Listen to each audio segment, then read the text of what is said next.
Bonjour mes petits enfants. Bien, j'ai encore fait croiser sur mon chemin des personnages envoûtants, plein d'intérêt. Donc j'ai regardé une conférence ce matin sur un magasin que vous connaissez bien à Paris, le Bon Marché, qu'on a fréquenté, enfin que j'ai fréquenté, que je fréquente toujours quand je vais à Paris, qu'on a fréquenté en lisant Au bonheur des dames de l'ami Zola. Donc c'est une belle saga, une belle histoire. Donc je vais essayer de vous rapporter ce que j'ai entendu et ce qui m'a beaucoup plu. Donc il y a quand même des concordances extraordinaires. C'est que ce magasin a été fondé par un certain Aristide Boucicaut. Eh bien, l'ami Aristide Boucicaut, c'est un individu du Perche qui est né le 14 juillet 1810 à Bellem, figurez-vous, elle compte. Et il mourra à Paris en 1877 à 67 ans. Dans ce petit village, aussi extraordinaire que ça paraisse, son père était chapelier à Bellem et avait une petite boutique de chapeaux. Donc on devait mettre beaucoup plus de chapeaux en 1810 que maintenant. Bon, enfin bref, c'était une petite boutique. Il a travaillé, il allait à l'école à Bellem. Et en sortant de l'école, il a travaillé avec papa et maman à vendre des chapeaux. En 1829, donc il a 19 ans, donc ça y est, il est arrivé à maturité. Donc il quitte le nid familial et, comme tout le monde, on monte à Paris.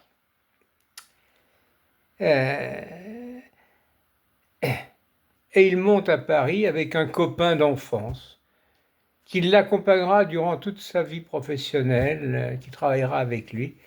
C'est Nicolas Liger, qui, lorsqu'il était dans le Perche, lui, il faisait les marchés avec ses parents et il vendait du tissu sur les marchés du Perche. Arrivé à Paris, bon, qu'est-ce qu'il sait faire? Rien. Il sait vendre des tissus. Donc, il va, il se renseigne, et puis à Paris, il y a un magasin qui a l'air de bien marcher, qui s'appelle le Petit Saint-Thomas, qui se prétend être un magasin qu'on appelait à l'époque de nouveautés, c'est-à-dire des vêtements pour femmes, des sous-vêtements, des tissus, la mercerie. Donc ces magasins que vous n'avez peut-être pas connus, vous êtes trop jeune, mais que j'ai connus, il y en avait à Sainte-Mère-Église par exemple, il y avait chez je me souviens comment il s'appelait là, qui était ce type de magasin où on trouvait tout. Et ce magasin est situé dans un endroit très commercial à Paris, rue du Faubourg-Poissonnière. Bon, il est, bien sûr, compte tenu de ses compétences, il est embauché. Et il fait une forte impression, il est extrêmement bon vendeur. Il fait tous les postes de vendeur, il monte en grade. Il devient, alors là, le Graal, il devient chef de comptoir, ne m'en parlez pas. Et il finit dans cette maison comme acheteur. Il achetait donc les matières premières. Il est amené pour faire ses achats et ça à aller en Angleterre. Il se dit, j'arrête pas d'aller en Angleterre, machin, pour les textiles. C'était là l'endroit privilégié pour les tissus. Donc il apprend l'anglais et il se met à se débrouiller en parlant anglais, ce qui lui servira ensuite dans sa carrière. Et puis en 1838, il croise sur sa route une certaine Marguerite Guérin, qui vient également de la France profonde, et elle s'est installée à Paris, où elle tient une petite, à son compte d'ailleurs, un petit truc, un boui-boui, une crèmerie, une petite crèmerie. Euh, L'ami Boussicot, quand il présente à ses parents cette jeune Marguerite Guérin qui vend des yaourts à Paris, bon, c'est pas la joie des parents Boussicot. Bon, Boussicot, il est amoureux de sa petite Marguerite, ils tiennent pas compte de la vie des parents, ils se mettent à vivre, ils vivent ensemble, et euh, au bout de, je ne sais plus combien d'années, ils se sont mariés. Une fois qu'ils ont été mariés, la maison qui les employait, le fameux petit Saint-Thomas, a fait faillite. Donc, ils sont sur le carreau tous les deux. Il voit, il y avait une petite mercerie qui se trouvait du côté de la rue de Sèvres, là. Une petite mercerie qui s'appelle le Bon Marché. Donc ils se présentent tous les deux au Bon Marché, et c'est une petite affaire qui est tenue par deux frères ensemble. Et il y a le fit entre les deux. L'ami Boussicot, il séduit les 10 propriétaires et qui décide de les embaucher. Puis au bout d'un certain temps, ils sont pleins d'idées, ce jeune garçon. Il propose à Boussicot de s'associer avec eux.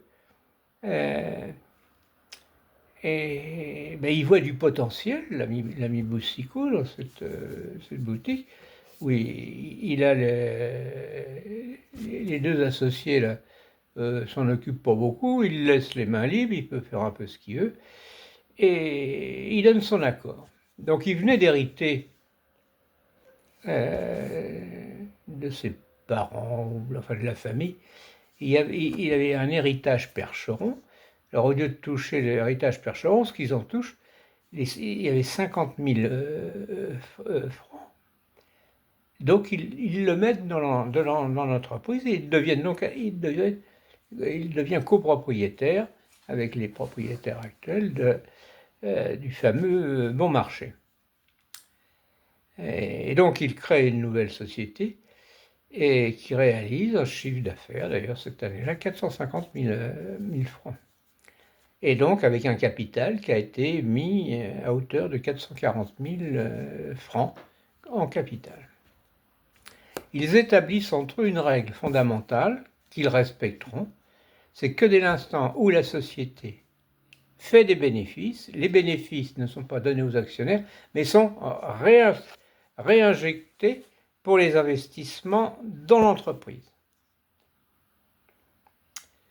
Il y a l'accord de tous des actionnaires, et donc l'affaire est partie.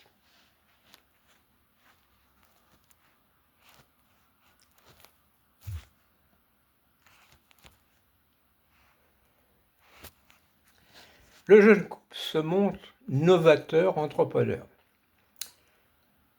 Il souhaite créer, agrandir ce magasin. Ils veulent créer un magasin moderne qui change les règles de commercialisation et qui favorise les aspirations et les besoins des femmes. Et il faut trouver un moyen de les faire sortir de chez elles, qu'elles viennent dans les magasins. Et une des premières idées qu'ont les Boussicots, c'est de permettre aux clientes de toucher la marchandise, de la déposer sur des comptoirs où elles pourront la toucher, la voir, la retourner. Les vendeurs qui jusqu'à maintenant dans une prison, dans un magasin étaient presque des gardiens de prison, étaient là pour surveiller si on dérobait pas, si on touchait pas, si on faisait pas de tâches sur les mains. Là, ils laissent faire. Au contraire, ils poussent les gens à toucher, à voir, à en demander d'autres et de les conseiller. Ils deviennent des conseillers, qui était une nouveauté fantastique à l'époque.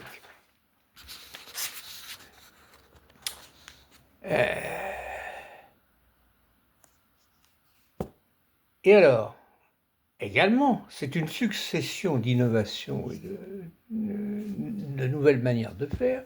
Lorsqu'on allait acheter une robe, ainsi de suite, bien évidemment, il y a toujours des retouches. Donc, on relevait vos dimensions de manière, on établissait pour vous, nominatif et conservé dans les archives, les patrons en fonction de vos dimensions. Il y aura donc au bon marché, sur un simple appel, on pourra ressortir votre patron, vos dimensions et tout. Ça aussi, c'est tout à fait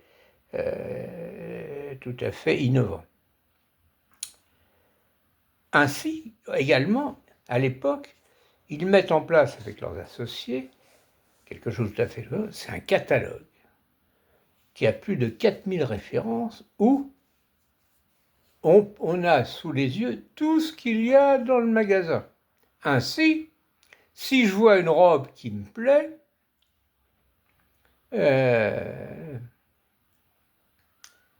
on la commande, on ne se déplace pas, on va au bon marché, je voudrais la robe avec des marguerites, et les gars, ils sortent le patron, il a un truc, ils vont vous livrer. Et ils mettent en place, parce que les femmes n'ont pas des paquets à porter, tout est livré à domicile.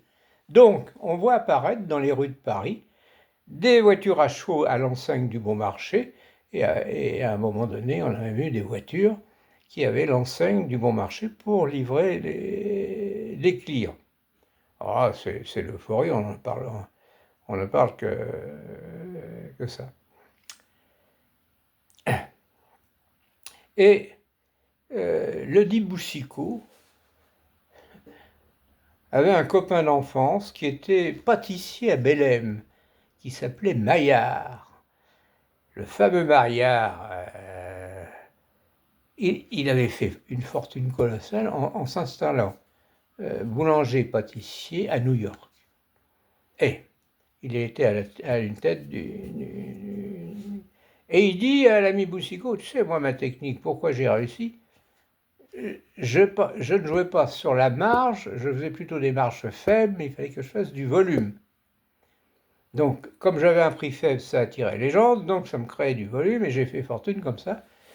Mieux vaut faire des prix faibles et faire du volume. Ça ne tombe pas dans l'oreille d'un sourd. Donc, pour faire du volume, il lui faut de l'espace, il faut de tout. Donc, il dit à son ami Maillard, t'es prêt à me prêter de l'argent pour que je m'agrandisse. Donc, il lui prête 1 million, ce qui est 1 million de francs, c'était pas poire molle. Et avec ces 1 million, il commence par racheter les parts de ces des deux fondateurs, des deux associés d'il y a quelques années qui arrivent en bout de course et qu'on en marre. Donc, ils vendent ses actions. Donc, les Boussicot, avec son copain d'enfance, se retrouvent complètement propriétaires du Bon Marché. De ce fait, avec la somme d'argent également qu'il a emprunté, il a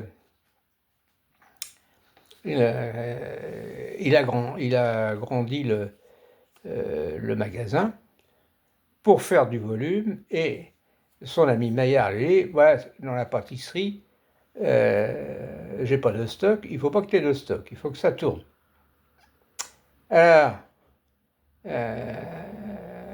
il a bien retenu ça, il a dit, alors que dans tous les trucs de mode, ainsi de suite, ça traînait, il y a des Rogatons, des trucs qui ne seront jamais vendus, qui restent là, qui pompent de la trésorerie. Donc lui, il faut trouver un moyen de vendre que ça ne reste pas dans les rayons.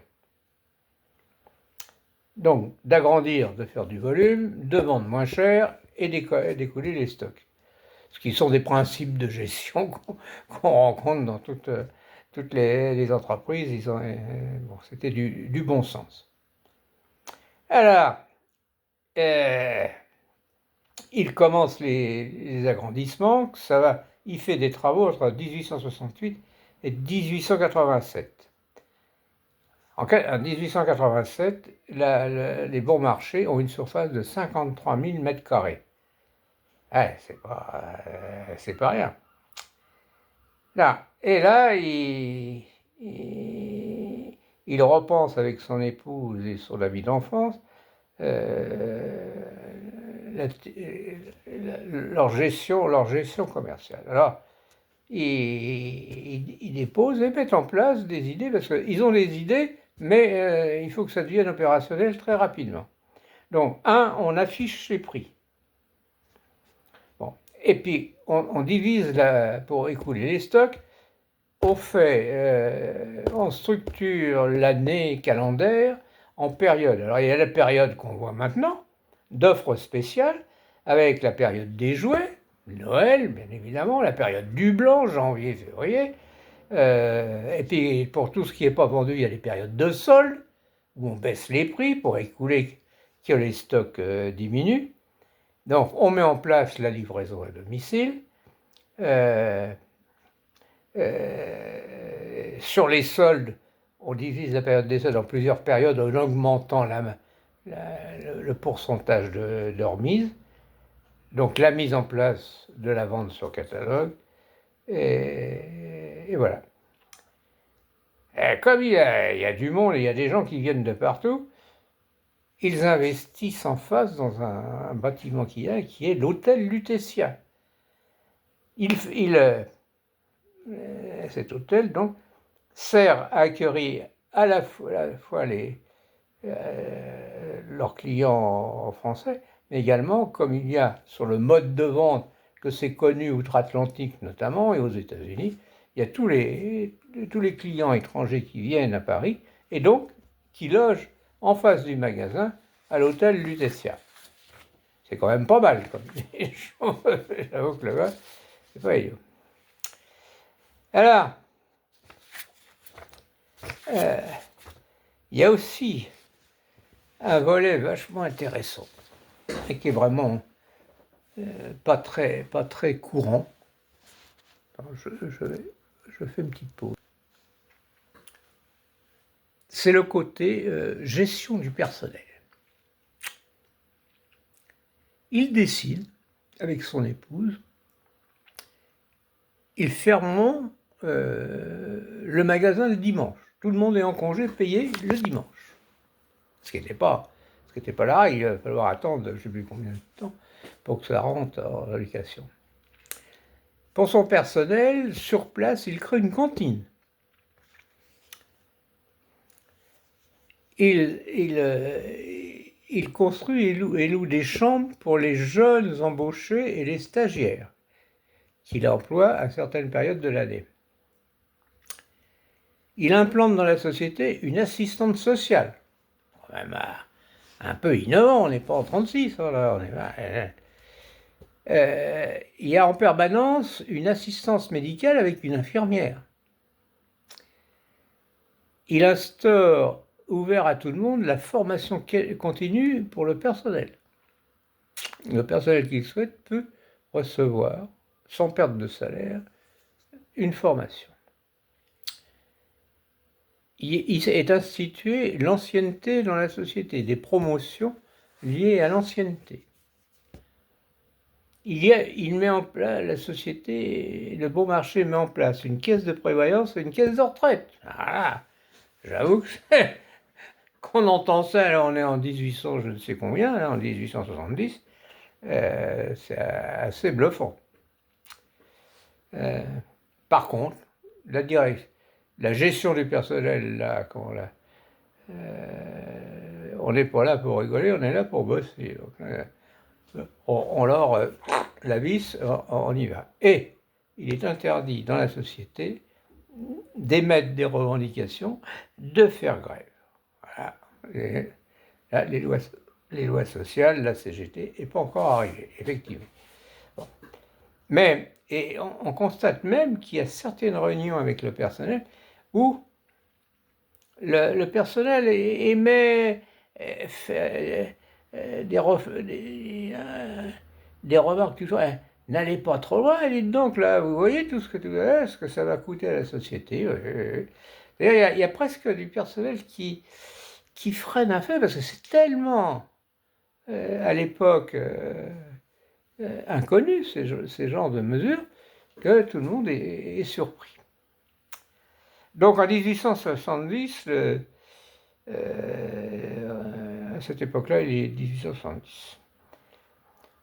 On peut constater que durant ces dernières années, le chiffre d'affaires du bon marché, et qui était de 7 millions en 62, est passé à 21 millions en 69, 7 ans après, ce qui est pas mal quand même.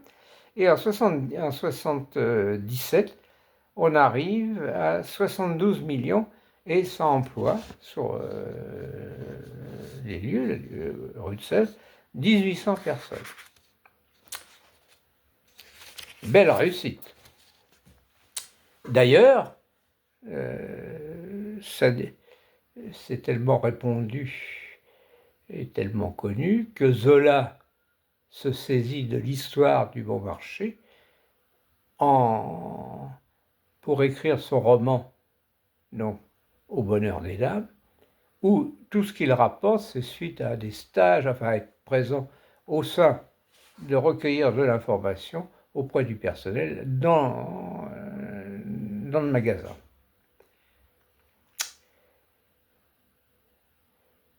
Du côté social également, et je trouve ça tout à fait innovant, tous les indigents du quartier, dans ce quartier-là de Paris, peuvent venir au bon marché et on leur alloue des bons d'achat pour des légumes, du pain et de la viande. Incroyable, c'est fabuleux. Mais Boucicaut je ne me souviens plus de la maladie qu'il a eue, meurt très rapidement en 77, ainsi que son fils, dans l'année qui se suit, qui avait une maladie pulmonaire, décède également. Sa femme, Marguerite, donc, va gérer l'ensemble du magasin avec les collaborateurs qui étaient en place pendant 10 ans. Et au bout de 10 ans, cette brave femme sent sa fin venir. Donc, elle n'a plus d'héritier puisque son fils est décédé, la personne n'a plus d'enfant.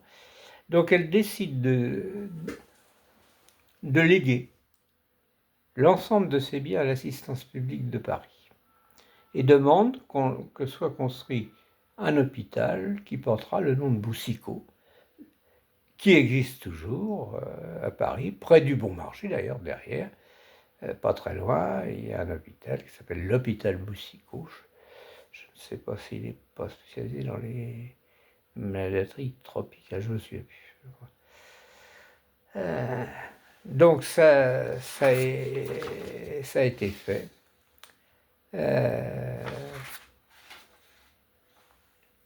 Et ensuite, elle disposait d'une résidence où elle vivait à Fontenay-aux-Roses avec son mari, qu'elle lègue et qu'elle demande à son décès qu'on transforme en maison de retraite pour le personnel du bon marché.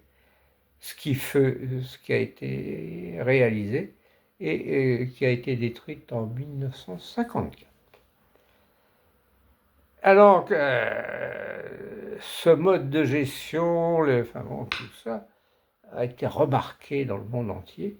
les magasins de New York adoptent la même politique, et le Louvre en France, le Louvre applique les mêmes règles en 1855, le BHV en 1856, la Belle Jardinière en 1956, le Printemps en 64, la Samaritaine en 69, et enfin les Galeries Lafayette en 1994. Tous ont adapté le même principe de vente, ce qu'on retrouve à l'heure actuelle euh, en place dans ces grands magasins. Voilà l'histoire que je trouve belle de la famille Boucicaut,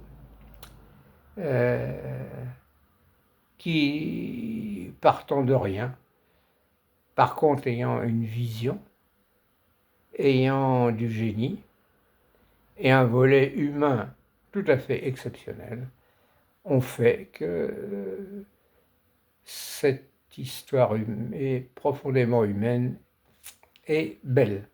Voilà, bravo à eux et bonne journée ou bonne soirée à vous. À bientôt, bye bye.